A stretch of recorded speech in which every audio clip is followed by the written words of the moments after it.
I never thought my wife, Lisa, would do something like this. We'd been married for 8 years, and honestly, I thought we had a pretty good thing going. Sure, there were little disagreements, but nothing out of the ordinary. I mean, she's always been a little bitchy, quick to snap, sarcastic, and sometimes dismissive, but I figured that was just her personality. I loved her, or at least I thought I did. We decided to take a wellness retreat together last month, just a little escape from the grind. We booked a nice place, a spa resort that promised relaxation, massages, hot tubs, the whole 9 yards. The trip started off well enough. We checked in, got settled into our room, and planned to spend the days unwinding. The first 2 days were pretty standard: massages, lounging by the pool, eating good food. Lisa seemed a little more irritable than usual, but brushed it off as stress or whatever. The third day, we signed up for a couples massage, and that's when things started to get weird.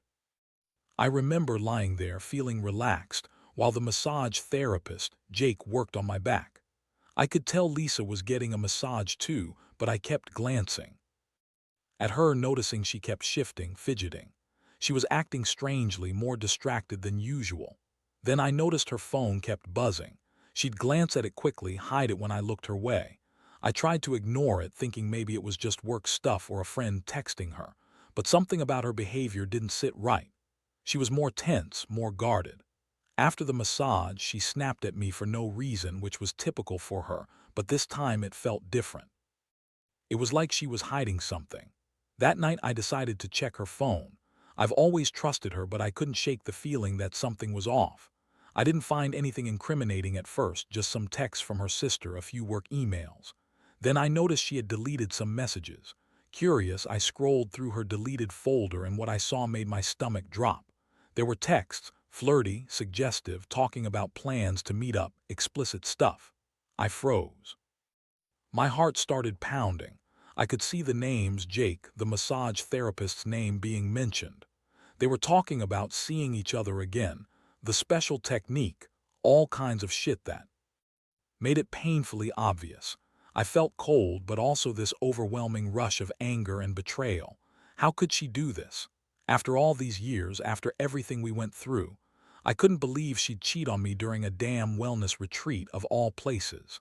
I kept scrolling, looking for more, trying to find some excuse or justification. But there was none. Just the truth staring back at me.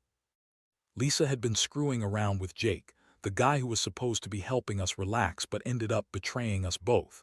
And she lied so effortlessly about it, told me she was just tired, that I was imagining things. Yeah, right. She lied about everything, even in the moments when I confronted her. I spent the rest of that night barely sleeping, replaying everything in my head. I couldn't believe I'd been so blind. How long had she been doing this? Was it just the massage guy, or were there more? I felt stupid, hurt, furious, like my world was crumbling. I wanted to scream, to cry, but I just sat there trying to process what I'd found. How could she lie so easily? How could she pretend everything was fine when she was out screwing around in treatment rooms while I was just outside, clueless? The betrayal cut deep.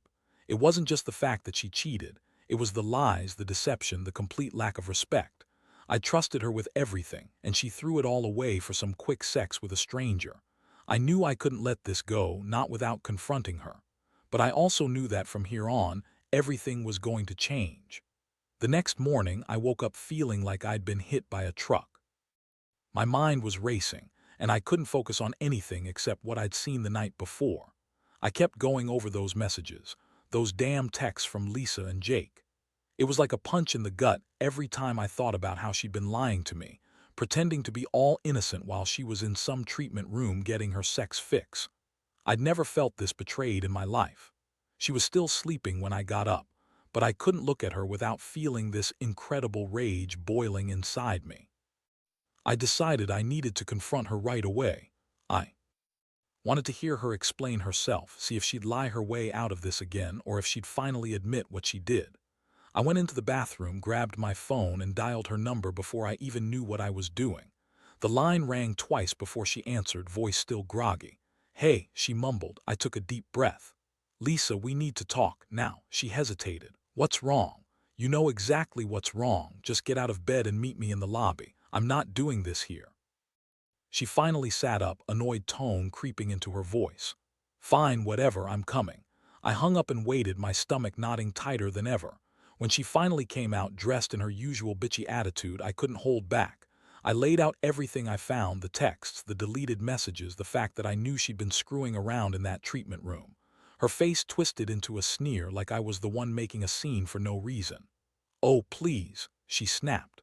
You're crazy. You think I'd cheat on you during a stupid spa trip? Don't lie to me, Lisa. I saw the messages. I know what you've been doing. She rolled her eyes, crossing her arms. Look, I was just having some fun. Jake's good at what he does. It's not a big deal. You're overreacting. Overreacting, that's what she called it. I felt my blood boil. Fun. You think screwing around with our massage therapist in the treatment room while I was in the sauna is fun? You lied to my face and you expect me to just accept it. Her lips curled into a smirk. You're such a drama queen. It's not like I mean anything. It's just sex, and honestly, you're not even that great in bed. Maybe I needed someone who could actually satisfy me. That one hit harder than anything else she'd said. The cold, blatant way she dismissed me.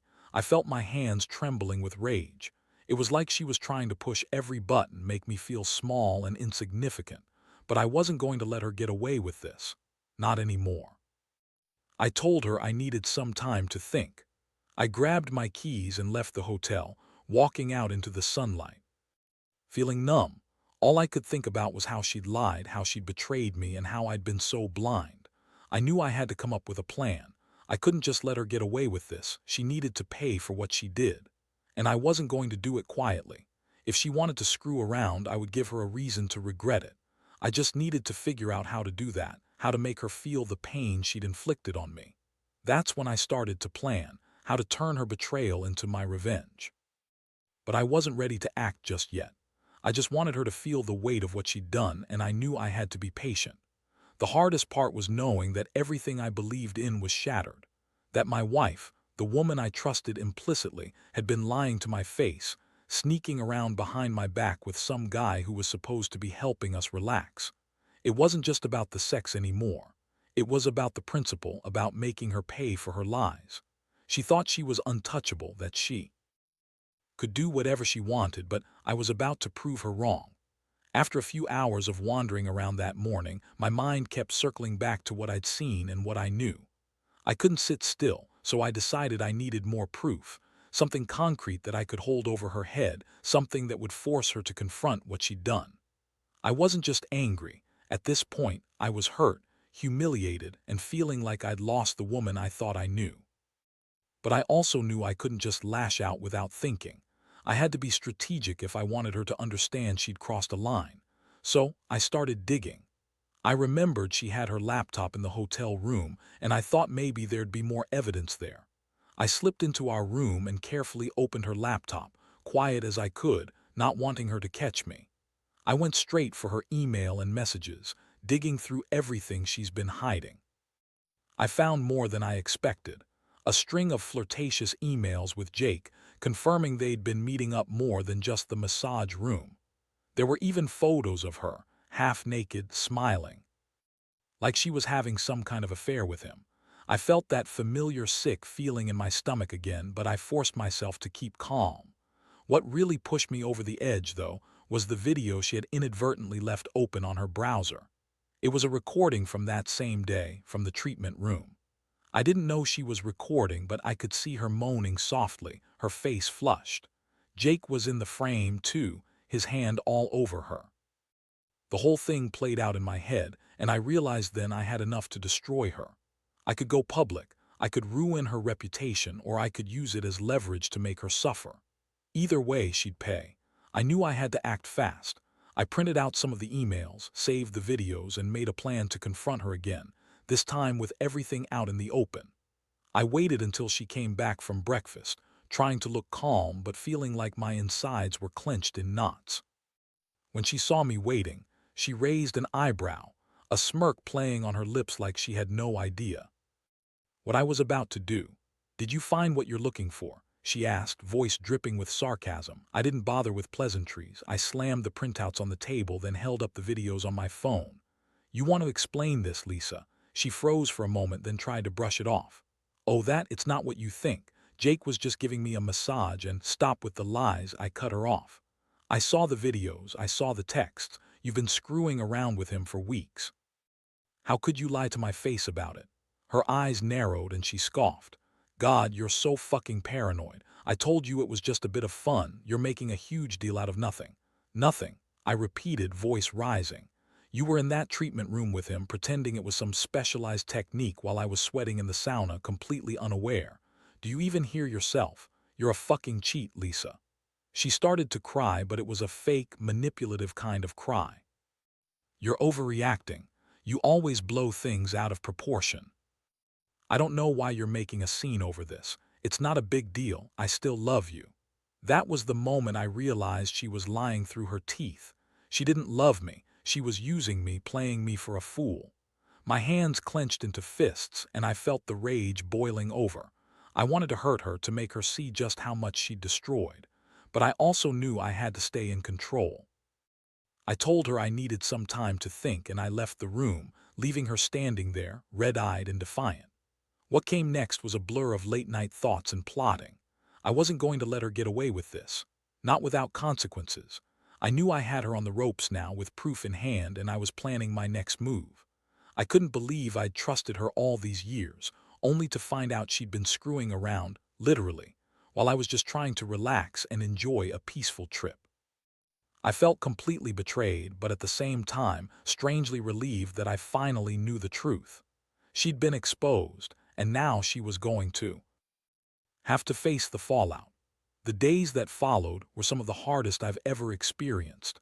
I kept replaying everything in my mind: her lies, her sneers, her betrayal in that damn treatment room.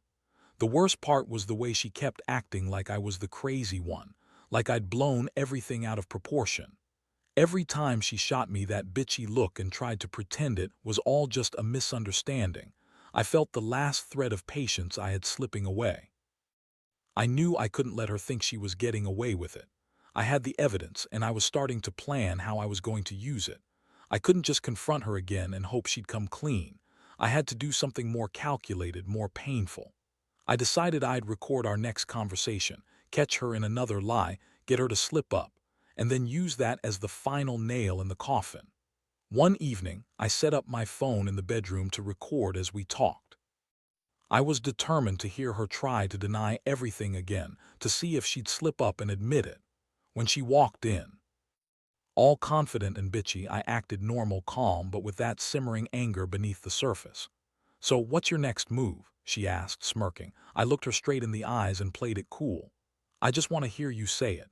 Do you really think I'm stupid? I know about Jake. I've seen the videos, the texts, everything. You've been lying to me for weeks. How could you do this?" She rolled her eyes. "Oh, please, you're obsessing over nothing. It's just sex. It doesn't mean anything." I was bored, and he's good at what he does. That's it. Good at what he does, I repeated, voice rising. "You really think that's all it was? You're in there moaning, acting like a goddamn porn star, and you think I believe that was just some specialized technique? You're full of shit, Lisa." Her smirk faded for a moment, then she looked away. "Fine, yeah, I cheated, but it's not a big deal. I don't love him. I just needed something different, something you're not giving me." That hit me hard. Her words, her tone, they were so cold, so dismissive. I could feel my fists clenched tighter, my mind racing. I had all the proof I needed, and yet she still acted like I was overreacting. I decided I'd had enough. It was time to end this dance. I pressed record and told her, "Say it then. Say you cheated on me. Say you let some guy screw you while I was in the sauna." She sighed heavily, then finally looked me in the eyes. "Yeah, I cheated. I fucked Jake, okay? Happy now." I felt like I'd been punched in the chest. That was the confirmation I needed. I'd finally caught her, and she didn't even try to deny it anymore. But even as I recorded her confession, I knew this was just the beginning. I had enough to destroy her, to make her regret everything, and I was ready to do that. The next step was deciding how far I was willing to go. I could go nuclear, expose her to everyone, ruin her reputation, or I could settle for making her feel the same pain I was feeling right now. I wasn't sure yet, but I knew one thing. Lisa had pushed me too far, and I was done playing nice. I was going to make sure she understood exactly what she'd lost, and she was going to wish she'd never crossed me. After I finished recording her, I sat there in stunned silence, feeling the weight of what I'd just heard. The confession hung in the air like a noose, and honestly part of me wanted to break down, to cry or scream at her. But I didn't. Instead, I stared at her, watching her try to maintain that bitchy, dismissive attitude like she was still in control. I realized then that I had to be smarter, more deliberate. No more explosions, no sudden moves. If I wanted her to feel the pain she'd inflicted, I had to be patient, calculated. Over the next couple of days, I worked on my plan. I knew I could expose her, destroy her reputation, and make her regret everything in seconds. But I didn't want to do it impulsively. Instead, I decided to gather even more dirt, more evidence that would leave her with nowhere to run. I started digging into her social media, looking for anything I could use to humiliate her publicly. I also reached out to Jake, just to confirm what I already knew. He was just as much a part of her betrayal as she was of his. Meanwhile, Lisa was acting even more bitchy and defensive, trying to guilt me, saying I was overreacting, that I was making a huge deal out of nothing. That was typical of her, trying to paint herself as the victim, like I was the one who screwed up. I kept my cool. I knew her game. I knew if I let her see how much I was hurt, she'd try to manipulate me further. I was playing the long game now, waiting for the perfect moment to strike. One night I got a message from Jake. It was a simple text, just one line. "If you want the whole story, I can tell you everything, just say the word." I read it, and for a moment I hesitated. Part of me wanted to hear it all, to confirm everything I already suspected. But I also knew that whatever he said would only make things worse for Lisa, and for me, if I didn't control the narrative. So I decided to play it cool. I told him I'd meet him the next day, but only if he was serious about revealing the truth. The next morning I met Jake at a quiet cafe. He looked nervous but determined. He told me the details I'd already guessed. They'd been texting for a while, meeting secretly during the retreat, and that she'd initiated everything. He seemed almost relieved to finally get it off his chest, and I listened carefully, taking in every word. I could see the truth in his eyes, no more lies, no more games. I'd finally have enough evidence to do what I'd been planning.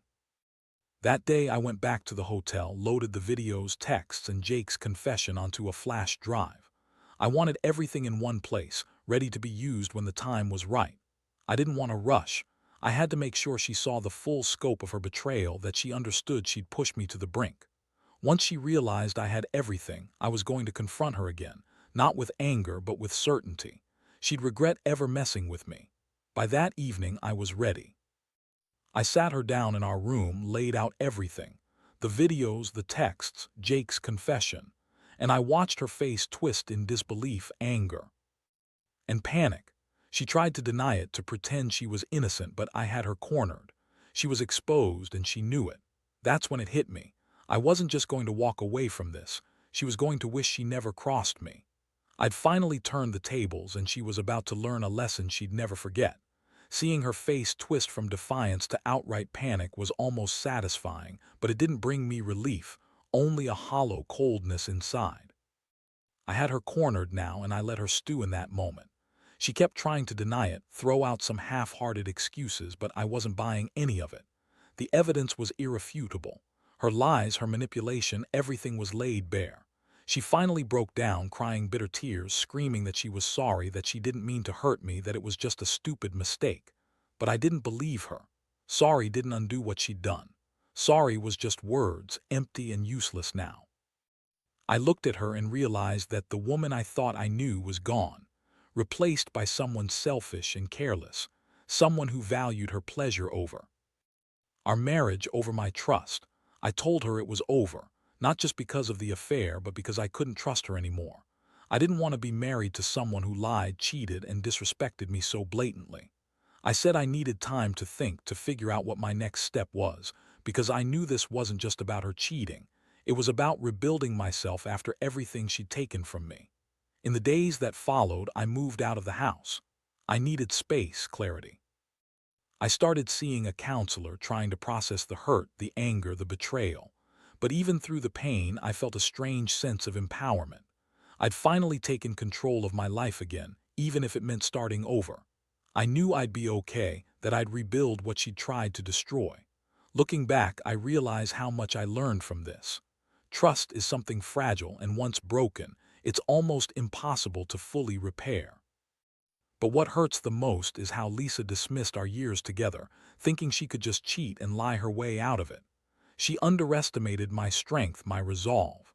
I won't forget what she did, and I won't let her forget either. She's lost something irreplaceable: my trust, my love, and the respect I once had for her. So here's what I'd say to anyone who's been betrayed like this. Don't be afraid to face the truth. Confront it head on. Get your evidence and don't let them gaslight you into doubt. You deserve honesty, respect, and loyalty, things she clearly didn't give me. And no matter how much it hurts in the short term, in the long run, you'll be better off without someone who doesn't value you enough to stay faithful. I'm healing now, slowly rebuilding my life, and I know one thing for sure: she's lost her place in it.